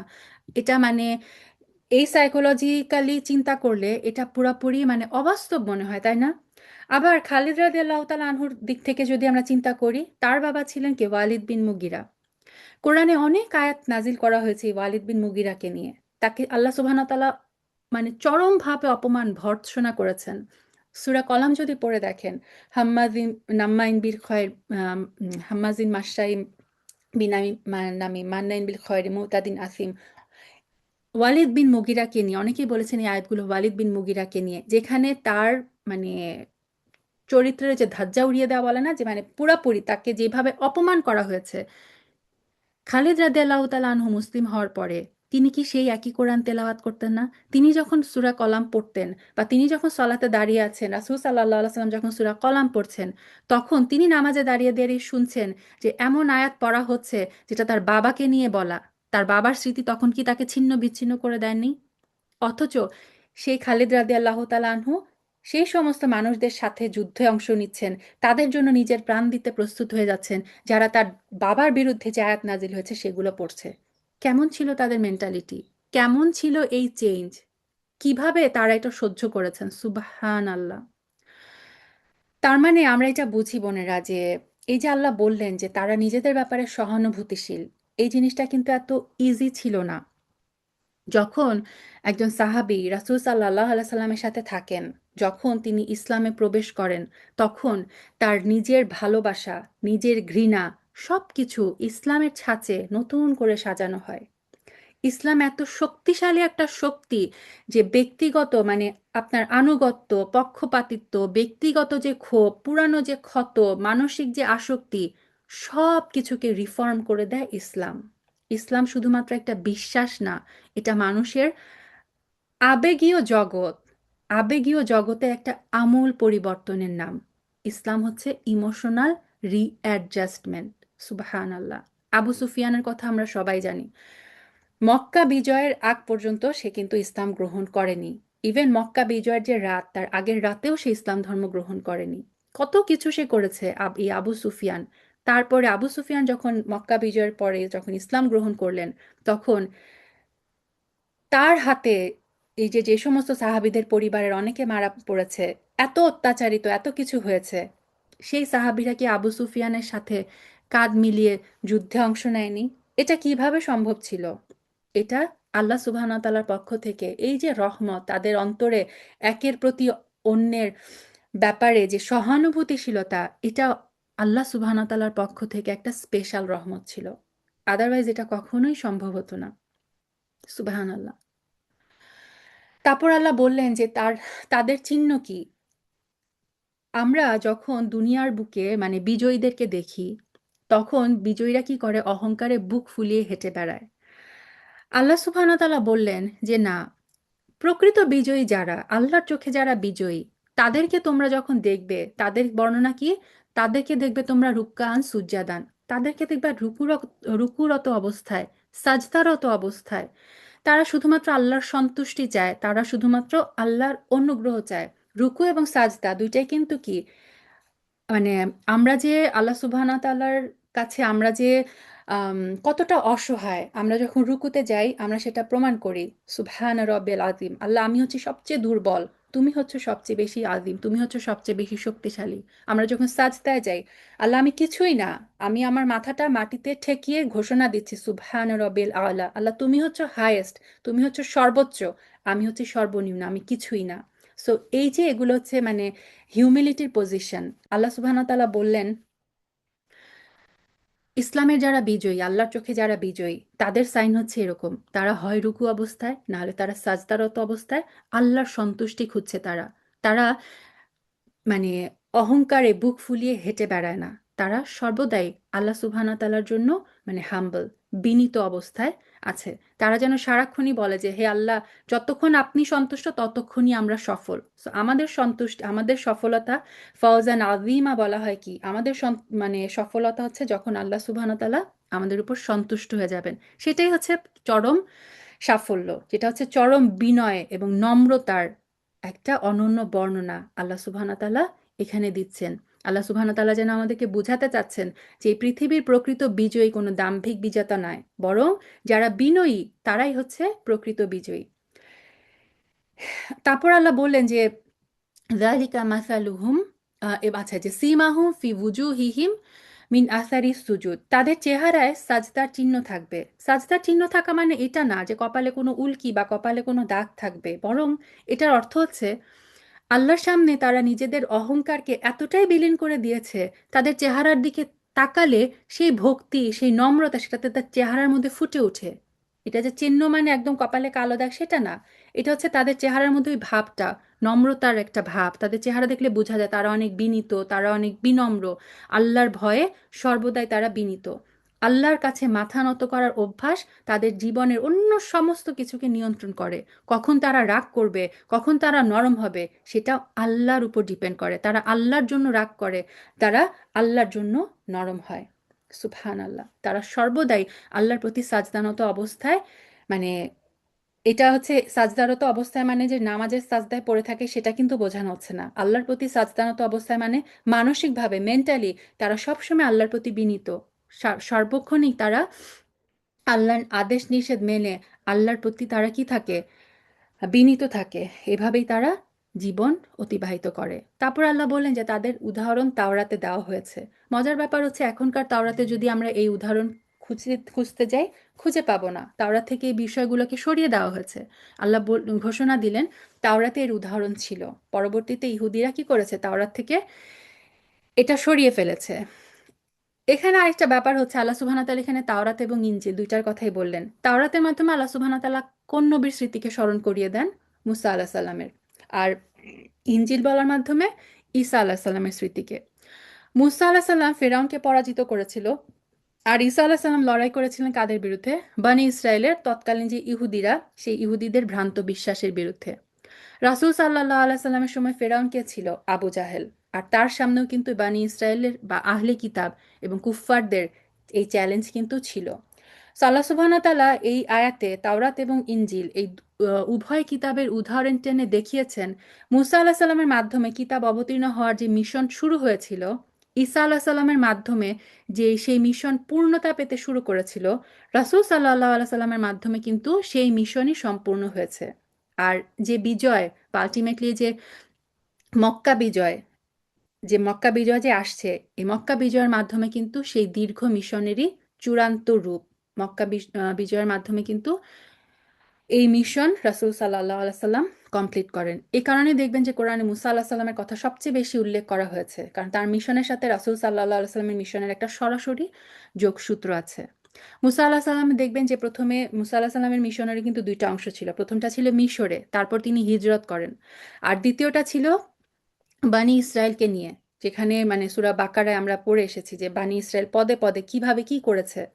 তো আহ, যেখানে মানে ইভেন লড়াই, যুদ্ধ কিন্তু অন্তর্ভুক্ত ছিল। তো এই দুইটা স্টেজে ঠিক একইভাবে রাসূল সাল্লাল্লাহু আলাইহি সাল্লামের মিশনও কিন্তু দুই ভাগে বিভক্ত ছিল। প্রথমটা ছিল মক্কায়, তারপর তিনি মুসা আলাহিস সাল্লামের মতো তিনিও কি করেন? হিজরত করেন, মদিনায় চলে আসেন। আর রাসূল সাল্লাল্লাহু আলাইহি সাল্লামের দ্বিতীয় মিশনটা ছিল মুসলিমদেরকে নিয়ে, যেটা যাদের মধ্যে কারা ছিল? বানি ইসরায়েল এবং মুনাফিকরা ছিল। ঠিক আছে? তো এখানেও মানে আল্লাহর পথে লড়াই করতে হয়েছে, অর্থাৎ মুসা আল্লাহ সাল্লামের জীবন চিত্র রাসূল সাল্লাহ সাল্লামের জীবনের উপর কিন্তু সরাসরি মানে প্রতিফলিত হয় আর কি। মুসা আল্লাহ সাল্লামের লাইফের সাথে রাসূল সাল্লাহ সাল্লামের লাইফের কিন্তু অনেক মিল। এই কারণে কোরআনে মুসা আল্লাহ সাল্লামের বর্ণনা কিন্তু সবচেয়ে বেশি এসেছে। তারপর আল্লাহ বললেন যে ইনজিলে আল্লাহ সুবহানাহু ওয়া তাআলা আল্লাহ সাহাবীদেরও উদাহরণ দিয়েছেন। হ্যাঁ, এই যে আহ, ইনজিলে শুধুমাত্র আল্লাহ সুবহানাহু ওয়া তাআলা যে রাসূল সাল্লাল্লাহু আলাইহি সাল্লামের আসবেন সেই বর্ণনা দিয়েছেন তা না, রাসূলের যে সাহাবীরা তাদের বর্ণনা তিনি ইনজিলে দিয়েছেন। এখানে এটাই বলেন যে ফিল ইনজিলি, ইনজিলের মধ্যে তিনি এই উপমাও দিয়েছিলেন। কি উপমা? সাহাবীরা হচ্ছে একটা শস্যক্ষেত্র, যেটা থেকে অঙ্কুর বের হয়। তো আল্লাহ সুবহানাহু ওয়া তাআলা সাহাবীদের এই বেড়ে ওঠাকে একটা চারা গাছের সাথে তুলনা করেছেন এবং বলেছেন যে প্রথমে মাটির নিচ থেকে বের হওয়া ছোট্ট একটা ঘাসের ফালির মতো তারা ছিল। তারপর আল্লাহ সুবহানাহু ওয়া তাআলা সেটাকে শক্তিশালী করেছেন, সেটা মোটা হয়েছে, পুষ্ট হয়েছে, একসময় নিজের কাণ্ডের উপর সোজা হয়ে দাঁড়িয়েছে। এই আয়াতে আল্লাহ সুবহানাহু ওয়া তাআলা রাসূল সাল্লাল্লাহু আলাইহি সাল্লামকে একজন কৃষকের সাথে এবং রাসূলের সাহাবীদেরকে সেই ফসলের সাথে তুলনা করেছে। একজন কৃষক তখন সফল হন, বিজয়ী হন, যখন তার রোপণ করা যে ফসল সেটা পরিপক্ক হয়ে ওঠে। আল্লাহ সুবহানাহু ওয়া তাআলা তার রাসূলকে বলছেন যে আপনি চূড়ান্ত বিজয় অর্জন করেছেন, কারণ আপনার হাতে গড়া ফসল এই সাহাবীরা এখন পূর্ণতা পেয়েছে। হুদায়বিয়ার যে সেই কঠিন পরীক্ষা, সেই পরীক্ষায় সাহাবীরা তাদের ধৈর্য, তাদের আনুগত্য দিয়ে প্রমাণ করেছেন তারা এখন সেই শক্ত কাণ্ডের উপর দাঁড়িয়ে থাকা এক একটা বিশাল শস্য ক্ষেত্রের মতো। সুবহানাল্লাহ। সো আল্লাহ সুবহানাহু ওয়া তাআলা বললেন যে এই যে মানে হুদায়বিয়ার শুরুতেই, এই সূরা ফাথের শুরুতেই যে আল্লাহ সুবহানাহু ওয়া তাআলা বলেছিলেন ইন্না ফাতাহনা লাকা ফাতহাম মুবিনা, একদম মানে ক্লিয়ার চূড়ান্ত বিজয়। এই চূড়ান্ত বিজয়ের বর্ণনা আমরা এখন পাচ্ছি এই লাস্ট আয়াতে। এই চূড়ান্ত বিজয়ের মধ্যে একটা বিজয় হচ্ছে রাসূল সাল্লাল্লাহু আলাইহি সাল্লামের অনুসারীদের, তার সাহাবীদের চারিত্রিক এবং আদর্শিক পরিপক্কতা। এবং আল্লাহ বললেন যে এটা কৃষককে মুগ্ধ করে, ইউজিবুল যুররা। রাসূল সাল্লাল্লাহু আলাইহি সাল্লামকে তার সাহাবীদের এই পরিপক্কতা দেখে তিনি মুগ্ধ, তিনি সন্তুষ্ট। রাসূল সাল্লাল্লাহু আলাইহি সাল্লাম কেবলমাত্র মক্কা বিজয় বা কাবাকে যে তিনি মুক্ত করতে পেরেছিলেন এই সমস্ত আইডল থেকে, মূর্তি থেকে, সেটা শুধুমাত্র তার জন্য প্রকৃত বিজয় ছিল না। তার জন্য আরো বিজয় ছিল, তার জন্য আরো খুশির কারণ কি ছিল? তার সাহাবীদের, তার সাহাবীরা। সুবাহান আল্লাহ। কারণ ইব্রাহিম আলাইসাল্লাম যখন কাবা নির্মাণ করেছিলেন তখন কিন্তু সেটা পবিত্র ছিল। তারপরে আস্তে আস্তে ধীরে ধীরে কি হয়, এটার মধ্যে কাবার মধ্যে মূর্তি পূজা শুরু হয়, কাবা মূর্তিতে ভরে যায়। রাসূল সাল্লাল্লাহু আলাইহি সাল্লাম কাবাকে মুক্ত করেছেন, কিন্তু কি গ্যারান্টি ছিল যে আবার সেখানে মূর্তি পূজা শুরু হবে না? আল্লাহ সুবহানাহু ওয়া তাআলা এখানে তার রাসূলকে সেই উপহারটা দিয়েছেন যেটা নিশ্চিত করে যে কাবা কাবাতে আর কখনো মূর্তি পূজা হবে না, এটা কখনো ঘটবে না। এই নিশ্চয়তা রাসূল সাল্লাল্লাহু আলাইহি সাল্লামকে কিভাবে দিলেন? তার সাহাবীদের মাধ্যমে। তারা এখন পরিপক্ক, তার সাহাবীরা জানে কিভাবে সত্যটাকে রক্ষা করতে হবে। রাসূল সাল্লাল্লাহু আলাইহি সাল্লাম চলে গেছেন তার সাহাবীদের মাধ্যমে, তারপরে তাবেই, তারপর তাবে তাবেইন, তারপর থেকে এই যে কিয়ামত পর্যন্ত, এই যে ইসলামের যে মানে টিকে থাকা, কিয়ামত পর্যন্ত যে ইসলাম টিকে থাকবে, এটা কার মাধ্যমে? এটা মানে প্রথম জেনারেশন কারা ছিল? এই সাহাবীরা। সুবহান আল্লাহ। এই যে আমরা পৃথিবীর সমস্ত প্রান্তে আমরা যদি চিন্তা করি যে বাংলাদেশে কিভাবে ইসলাম পৌঁছালো, কোনো একজন সাহাবীর এই যে মানে এই অঙ্কুরিত যেই মানে সাহাবীরা, সে কোনো এক সাহাবীর বীজই কিন্তু কি বিশ্বের বিভিন্ন প্রান্তে ছড়িয়ে পড়েছে। বলা হয় যে সাউথ ইস্ট এশিয়ায় সম্ভবত একদম মানে তাদের পূর্বপুরুষরা ছিল হচ্ছে আফগানিস্তানের ইউসুফজাই বংশের। ঐতিহাসিকভাবে তারাও মুসলিম ছিল না, বৌদ্ধ বা অন্য কোনো পৌত্তলিক ধর্মের অনুসারী ছিল। কোনোভাবে কোনো একজন সাহাবীর বপন করা সেই বীজের বংশধরদের মাধ্যমে কিন্তু ইসলাম আমাদের অঞ্চল পর্যন্ত পৌঁছেছে। আমাদের উত্তরসূরিদের কেউ একজন ইসলাম গ্রহণ করেছেন, এবং তারপরে সুবহানাল্লাহ আলহামদুলিল্লাহ যে আজকে আমরা মুসলিম হিসেবে জন্মগ্রহণ করেছি। এইভাবেই কিন্তু এই সাহাবীদের এই যে মানে পর থেকে মানে প্রজন্মের পর প্রজন্ম ধরে ইসলাম কিন্তু পুরা বিশ্ব জুড়ে ছড়িয়ে পড়েছে। এবং এই জন্য বলা হয় যে আপনি মানে সবচেয়ে সর্বশ্রেষ্ঠ যে বিনিয়োগ, ইনভেস্টমেন্ট যেটা আপনি করতে পারেন, সেটা হচ্ছে একজন মানুষের পিছনে বিনিয়োগ করা। রাসূল সাল্লাল্লাহু আলাইহি সাল্লাম কিন্তু ঠিক এটাই করেছেন। রাসূল সাল্লাল্লাহু আলাইহি সাল্লাম তার সাহাবীদের পিছনে ইনভেস্ট করেছেন। সুবহান আল্লাহ। এবং যেই ইনভেস্টমেন্টের ফসল কিন্তু কিয়ামত পর্যন্ত চলবে। আল্লাহ সুবহানাহু ওয়া তাআলা এখানে খুব মানে আরেকটা কথা বললেন যে এই যে সাহাবীদের যে মানে বেড়ে ওঠা, সাহাবীদের যে ইমানি মজবুত, এটা যেমন রাসূল সাল্লাল্লাহু আলাইহি সাল্লামকে আনন্দিত করে, এটাই হচ্ছে কাফেরদেরকে এটা ক্ষুব্ধ করে। সুবহানাল্লাহ। আল্লাহ এটা বলেন না যে মুসলিমরা যুদ্ধে জয়ী হবে বলে কাফিররা ক্ষুব্ধ হবে। আল্লাহ বলেছেন কাফিররা ক্ষুব্ধ হবে কখন? মুসলিমদের পরিপক্কতা দেখে। কারণ কাফিররা যখন দেখে যে আপনি তাদেরকে মানে মুসলিমদেরকে তারা বাঁকাতে পারে না, তারা ভাঙতে পারে না। এখন যদি আমরা দেখি গাজ্জার আমাদের ভাই বোনেরা তাদের ইমানের যে পরিচয় দিচ্ছে, তাদেরকে কোনোভাবেই ইসরায়েলরা ভাঙতে পারছে না, বাঁকাতে পারছে না। সুবহান আল্লাহ। এটা হচ্ছে কাফেরদেরকে সবচেয়ে বেশি ক্ষুব্ধ করে। আপনি দেখবেন যে একজন হিন্দু যখন মানে বলে যে সে গরুর পূজা করে, সে চাঁদের পূজা করে, সূর্যের পূজা করে, এটা নিয়ে কাফেরদের কোনো মাথা ব্যথা নাই। অন্য কোনো ধর্মের কে কি করলো সেটা নিয়ে কাফেরদের কোনো মাথা ব্যথা নেই। কাফেরদের সমস্ত মাথা ব্যথা কি নিয়ে? আমাদেরকে নিয়ে, ইসলাম নিয়ে, মুসলিমদেরকে নিয়ে। কারণ তারা জানে মুসলমানদেরকে কখনো বাঁকানো যায় না, মুসলমানদেরকে কখনো ভাঙানো যায় না। মুসলমানরা হচ্ছে যাদের ইমান মজবুত, তারা হচ্ছে সেই স্ট্রং জাতি যাদের ইমান মানে বন্দুক দেখিয়েও কোনোভাবে তাদের ইমানকে নত করা যায় না। ইসলাম হচ্ছে সেই শক্তিশালী খুঁটি, যে কারণে আল্লাহ বললেন যে ইসলামের এটা দেখেই হচ্ছে কাফেরদের মনে অন্তর্জ্বালা হয়। তারপর আল্লাহ সুবহানাহু ওয়া তাআলা এই যে লাস্টের অংশে বললেন যে আল্লাহ সুবহানাহু ওয়া তাআলা আহ, যারা ঈমান এনেছে এবং ভালো কাজ করেছে তাদের মধ্য থেকে, এই আয়াতের এই অংশটা খুবই স্কেয়ারি। স্কলাররা এটা নিয়ে অনেক কথা বলেছেন যে কেন আল্লাহ সুবহানাহু ওয়া তাআলা এখানে বললেন যে তাদের মধ্য থেকে যারা ঈমান এনেছে, সৎকর্ম করেছেন, তাদের আল্লাহ সুবহানাহু ওয়া তাআলা এই পুরস্কারের ঘোষণা দিচ্ছেন। কেন আল্লাহ সুবহানাহু ওয়া তাআলা ইন জেনারেল সবার কথা বললেন না? আমরা জানি যে হুদায়বিয়ার সন্ধির পরপরই কিন্তু ইসলামের যে মানে গণজাগরণ, দলে দলে মানুষজন কি করতে থাকে? ইসলাম ধর্মে আসতে থাকে। ঠিক আছে? সো দেখা যায় যে একজন গোত্রের লিডার ইসলাম ধর্ম গ্রহণ করে, তারপর হচ্ছে পুরা গোত্র মুসলিম হয়ে যায়। এটার একটা সমস্যা হচ্ছে ইসলাম যত বেশি স্প্রেড হতে থাকে, মানে এটা যে কোনো জিনিসে ধরেন আপনি যত বেশি এক্সপ্যানশন করবেন, যত বেশি নিজেকে ছড়াবেন, গুণগত মান বজায় রাখা কিন্তু তত কঠিন হয়ে যায়। সো বিজয় বা সফল হওয়া শুনতে একদিক থেকে খুব ভালো মনে হয়, কিন্তু এটার সাথে অনেক বড় একটা বিপদও আসে। সবাই ইসলামের যে প্রত্যাশা, সবাই ইসলামের যে ন্যূনতম মানদণ্ড, সেটা কিন্তু বজায় রাখতে পারে না। ধরেন একটা গোত্রের লিডার ইসলাম ধর্ম গ্রহণ করেছে বলে গোত্রের সবাই ইসলাম ধর্ম গ্রহণ করলো, কিন্তু গোত্রের প্রত্যেকের ইমান কি সেরকম ছিল? প্রত্যেকের ইমান মানে গুণগত যে মান, সেটা কি ইমানের গুণগত মান কি সেরকম ছিল? ছিল না। এই যে আল্লাহ সুবহানাহু ওয়া তাআলা তার সাহাবীদের এত মানে দৃঢ় একটা বর্ণনা দিলেন, যেটা দেখে হচ্ছে রাসূল সাল্লাল্লাহু আলাইহি সাল্লাম সন্তুষ্ট হলেন, যেটা কারণে হচ্ছে কাফিররা ক্ষুব্ধ হয়। এই যে দলে দলে মানুষ ইসলাম ধর্ম গ্রহণ করেছিল, তাদের প্রত্যেকের কি কোয়ালিটি এরকম ছিল? ছিল না কিন্তু। এই কারণে আল্লাহ সুবহানাহু ওয়া তাআলা বললেন যে তাদের মধ্য থেকে যারা ঈমান এনেছে, প্রকৃতপক্ষে ঈমান এনেছে এবং প্রকৃতপক্ষে যারা ভালো কাজ করেছে তাদের জন্য পুরস্কার, এবং পুরস্কার কি? ক্ষমা এবং মহাপুরস্কার। সো শুধুমাত্র ক্ষমা কিন্তু বলেন নাই, শুধুমাত্র ক্ষমা এবং ক্ষমার সাথে সাথে পুরস্কার। শুধুমাত্র ক্ষমা কিন্তু আমাদের জান্নাতে যাওয়ার জন্য যথেষ্ট না। জান্নাতে যাওয়ার জন্য আল্লাহ সুবহানাহু ওয়া তাআলার রহমত দরকার। কারণ আল্লাহ সুবহানাহু ওয়া তাআলা তাদের ক্ষমা করেছেন মানে তাদের শাস্তি হবে না। কিন্তু শাস্তি হবে না মানেই কিন্তু তারা জান্নাতে যেতে পারবে না এরকম কিন্তু গ্যারান্টি নাই। জান্নাতে তারা যেতে পারবে কখন? যখন আল্লাহ সুবহানাহু ওয়া তাআলা তাদের সেই মহা পুরস্কারটা দিবেন।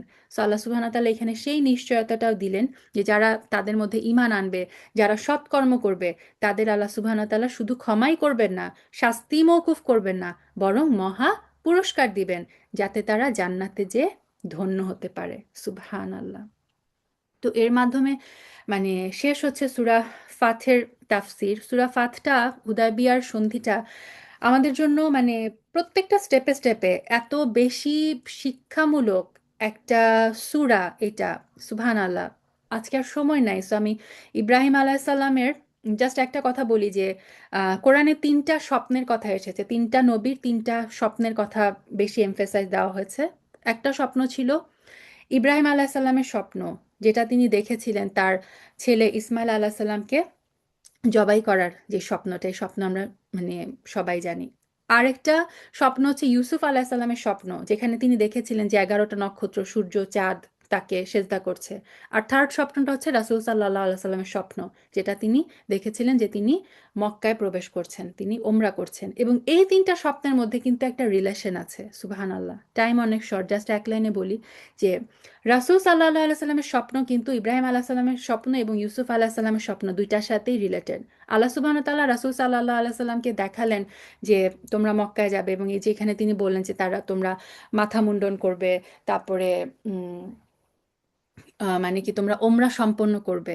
তো ইব্রাহিম আলাহিসাল্লামের যে মিশন শুরু হয়েছিল, সেই ইব্রাহিম আলাহিসাল্লামের দোয়ার প্রতিশ্রুতি, দোয়ার ফলাফলই কিন্তু আমাদের রাসূল সাল্লাল্লাহু আলাইহি সাল্লাম। এটা ইনশাল্লাহ আমি নেক্সট উইকে বলবো যে ইব্রাহিম আলাহিসাল্লামের লেগেসি কিভাবে এই পর্যন্ত এসেছে। এবং আমরা যখন হজে যাই, ওমরা যাই, প্রত্যেকটা স্টেপ কিন্তু আমরা ইব্রাহিম আলাহিসাল্লামের স্মরণে করি। প্রত্যেকটা স্টেপ, সেটা কোরবানি করা হোক আর সেটা সাই করা হোক, সব কিছু ইব্রাহিম আলাহিসাল্লামের স্মরণে। ইব্রাহিম আলাহিসাল্লামের সাথে কিন্তু আমাদের এই হজ, আমাদের প্রত্যেকটা ইসলামের যে 5টা ভিত্তি, প্রত্যেকটা কিন্তু ইব্রাহিম আলাহিসাল্লামের সাথে ডিরেক্ট রিলেটেড। সুবহান আল্লাহ। তো আল্লাহ সুবহান তাআলা এই যে মানে রাসূল সাল্লাল্লাহু আলাইহি সাল্লামের যে স্বপ্ন, সেই স্বপ্নের মধ্যে কিন্তু কোরবানির কথা বলা হয়নি, কারণ স্কলাররা বলেছেন কোরবানির ব্যাপারটা আহ, চলে এসেছিল অলরেডি ইব্রাহিম আলাইহিস সালামের স্বপ্নের মধ্যে। আর রাসূল সাল্লাল্লাহু আলাইহি সাল্লাম যখন মক্কা বিজয় করেন, রাসূল সাল্লাল্লাহু আলাইহি সাল্লাম কি বলেছিলেন মক্কা বিজয়ের সময়? তিনি তার ইউসুফ আলাহ সাল্লামের যে স্বপ্নটা দেখেছিলেন, ইউসুফ আলাহ সাল্লামের স্বপ্নটার অর্থ ছিল যে এমন একটা সময় আসবে যখন ইউসুফ আলাহ সাল্লাম তার সেই মানে তার সমস্ত ভাইয়েরা তার কাছে সেজদায় নত হবে, অর্থাৎ তার আনুগত্য প্রকাশ করবে, এবং ইউসুফ আলাহ সাল্লাম সেদিন তাদের ক্ষমা ঘোষণা করেছিলেন।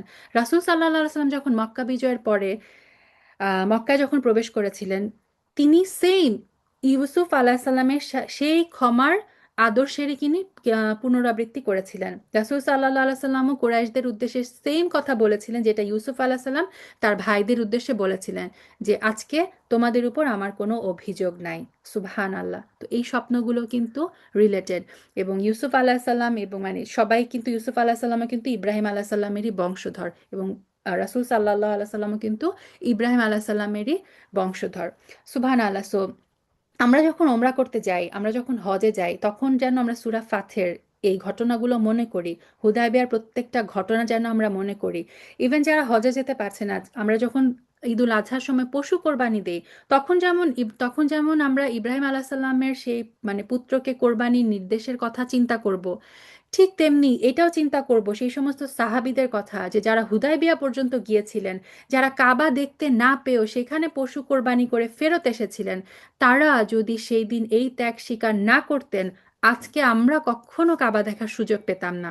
সো আমাদের মানে সেই সাহাবীদের সেই আত্মত্যাগ, তারা যে কষ্টের মধ্য দিয়ে গেছেন, সেটা যেন আমরা স্মরণ করি আমরা যখন হজে যাব, ওমরা যাব, কিংবা আমরা যখন ঈদুল আজহার সময় পশু কোরবানি করব। সুবহান আল্লাহ। এবং আপনাদের মনে আছে যে হুদায়বিয়া সন্ধির ডেসক্রিপশন যখন আমরা পড়ছিলাম, তখন কুরাইশ নেতা উরওয়া ইবনে মাসুদ যখন রাসূল সাল্লাল্লাহু আলাইহি সাল্লামের সাথে কথোপকথন করতে এসেছিল, রাসূলের পাশে এই যে বিভিন্ন গোত্রের বিভিন্ন বর্ণের মানুষদেরকে দেখে তিনি বিভ্রান্ত হয়ে গিয়েছিলেন। তিনি বলেছিলেন যে কোন জিনিস এই মানুষগুলোকে এভাবে ঐক্যবদ্ধ করেছে। এটা ছিল সেই প্রাথমিক ইঙ্গিত যে এই মানুষগুলো শুধুমাত্র আল্লাহর ঘরের টানে একত্রিত হয়েছে। ইসলাম হচ্ছে এমন একটা ধর্ম, মানে রক্তের সম্পর্কের চেয়েও শক্তিশালী বন্ধন হচ্ছে কি ইসলামের বন্ধন। সুবহান আল্লাহ। কাবা এমন একটা ঐক্যের প্রতিনিধিত্ব করে যেটা কোনো গোত্র, ইতিহাস, কোনো ভাষা, সমস্ত সংস্কৃতি সব কিছুর চেয়ে শক্তিশালী। আমাদের সংস্কৃতি, ভাষা, গায়ের রং, উচ্চতা ভিন্ন হতে পারে, কিন্তু আপনি যখন মাতাফে যাবেন, চারপাশে যখন তাকিয়ে দেখবেন, মসজিদুল হারামে বা মসজিদে নববীতে যখন সালাত আদায় করবেন, চারপাশে তাকালে দেখবেন বিভিন্ন ভাষার, বিভিন্ন বর্ণের, বিভিন্ন গোত্রের, বিভিন্ন মানে উচ্চতার, গায়ের রঙের, সমস্ত পৃথিবীর একটা মানে মানুষের একটা বন্ধন হচ্ছে কাবা। এটা কেন? এই যে বন্ধন, এটা হচ্ছে রক্তের সম্পর্কের চেয়েও শক্তিশালী বন্ধন। এই বন্ধনটা হচ্ছে ইসলামের বন্ধন, যেই বন্ধনের কথা কিন্তু উরওয়া তখন বুঝতে পারেনি। এ কারণে সে অবাক হয়েছিল যে কিভাবে জাতীয়তা, বর্ণ, সংস্কৃতির কথা ভুলে গিয়ে শুধুমাত্র আল্লাহর রাসূলকে ভালোবেসে তারা একে অপরের সাথে জুড়ে আছে। এই জিনিসটা যেন আমরা ভুলে না যাই, যে ইসলাম আমাদেরকে ঐক্যের এই বার্তাটা কিন্তু শিখায়। এবং সূরা ফাতহের এই যে লাস্ট আয়াতে আল্লাহ বললেন যে তাদের মানে পরিচয় কি, যারা আল্লাহর প্রকৃত বান্দা, আল্লাহর সামনে তারা রুকু এবং সাজদানত অবস্থায় থাকে, তারা একে অপরের প্রতি দয়ালু থাকে। সো আল্লাহ সুবহানাহু ওয়া তাআলা আমাদের হৃদয়গুলোকেও যেন সত্যিকার অর্থে ঐক্যবদ্ধ করে দেন। আমরাও যেন সর্বদা আল্লাহ সুবহানাহু ওয়া তাআলার সামনে রুকু এবং সাজদানত অবস্থায় থাকি। আমাদের চেহারায়ও যেন সাজদার সেই চিহ্ন যেন ভেসে ওঠে। আল্লাহ সুবহানাহু ওয়া তাআলা আমাদেরকে যেন কবুল করে নেন তার সেই সমস্ত প্রিয় বান্দাদের মতো, যাদের কথা তিনি সূরা ফাতহের এই লাস্ট আয়াতে উল্লেখ করেছেন। সুবহানাকা আল্লাহুম্মা বিহামদিক, নাশহাদু আল্লা ইলাহা ইল্লা আনতা, নাস্তাগফিরুকা ওয়া নাতুবু ইলাইক। সুবহানা রাব্বিকা রাব্বিল ইজ্জাতি আম্মা ইয়াসিফুন ওয়া সালামুন আলাল মুরসালিন, আলহামদুলিল্লাহি রাব্বিল আলামিন।